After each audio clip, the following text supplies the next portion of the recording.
At 6 in the morning on Chicago's West Side, in the basement of a community church, a political movement was taking shape. It began with the unglamorous work of serving scrambled eggs, milk, and toast to children before school. The organizer was Fred Hampton. Growing up in Maywood, Illinois, he was characterized by extreme logistical capability. In elementary school, he served as captain of the safety patrol. In high school, he was elected president of the Junior Achievement Program. At 18, he joined the local NAACP. Within a year, he expanded the local youth council from a handful of members to over 500, creating an organized political force out of the neighborhood's teenagers. He applied this organizational skill to tangible community needs. When he saw that Black children in Maywood were excluded from local recreation, he campaigned and lobbied until the city finally built a public swimming pool for the community. Hampton's challenge to the status quo was rooted in his ability to identify a social failure and organize a self-sufficient structural solution to fix it. Seeking a faster pace for change, 20-year-old Hampton founded the Illinois chapter of the Black Panther Party in November 1968.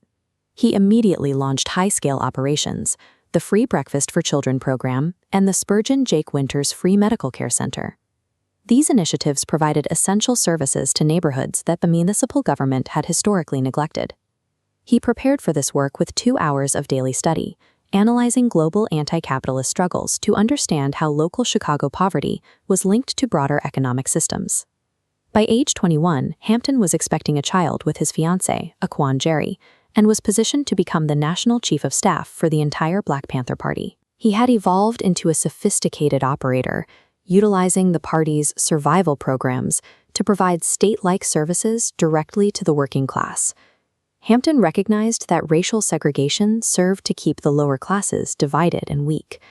He began reaching out to groups that had every cultural reason to remain enemies. He brokered an alliance between the Black Panthers, the Puerto Rican Young Lords, and the Young Patriots organization, a group of white youths from Appalachia living in the slums of Chicago's uptown. He called this the Rainbow Coalition. To build this coalition, Hampton had to overcome intense cultural friction. The Young Patriots frequently wore Confederate flags on their jackets, but Hampton convinced them that poor whites, blacks, and Latinos shared the same structural enemies in the city's landlords and police. This multiracial solidarity proved that the working class could unite around shared economic struggle. For the federal government, this level of cross-racial organizing was the tipping point. FBI Director J. Edgar Hoover responded by escalating COINTELPRO, the counterintelligence program, a covert initiative to disrupt domestic political organizations. In official memos, Hoover explicitly stated his fear of a Black Messiah who could unify and electrify the nationalist movement. Hoover issued a specific directive to target the Panthers' community work. He ordered his personnel to destroy the Free Breakfast for Children program and eradicate the initiatives that were feeding hungry kids. The United States government classified the act of feeding children and uniting marginalized races as a direct threat to national security. The FBI utilized an informant named William O'Neill to infiltrate Hampton's inner circle and provide the tactical intelligence needed to stop him. O'Neill was tasked with drawing a precise floor plan of Hampton's apartment. He identified the exact location of the bed where Hampton slept.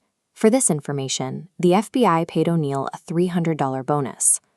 On the night of December 3, 1969, O'Neill hosted a dinner at the apartment and slipped a powerful barbiturate into Hampton's drink, leaving him unconscious.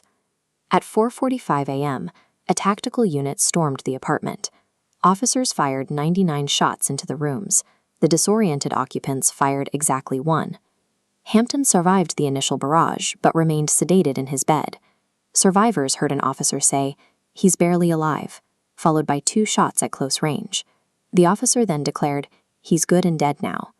The floor plan, the barbiturates, and the trajectory of the gunfire converge on a single conclusion: the state-sponsored execution of a sedated 21-year-old leader.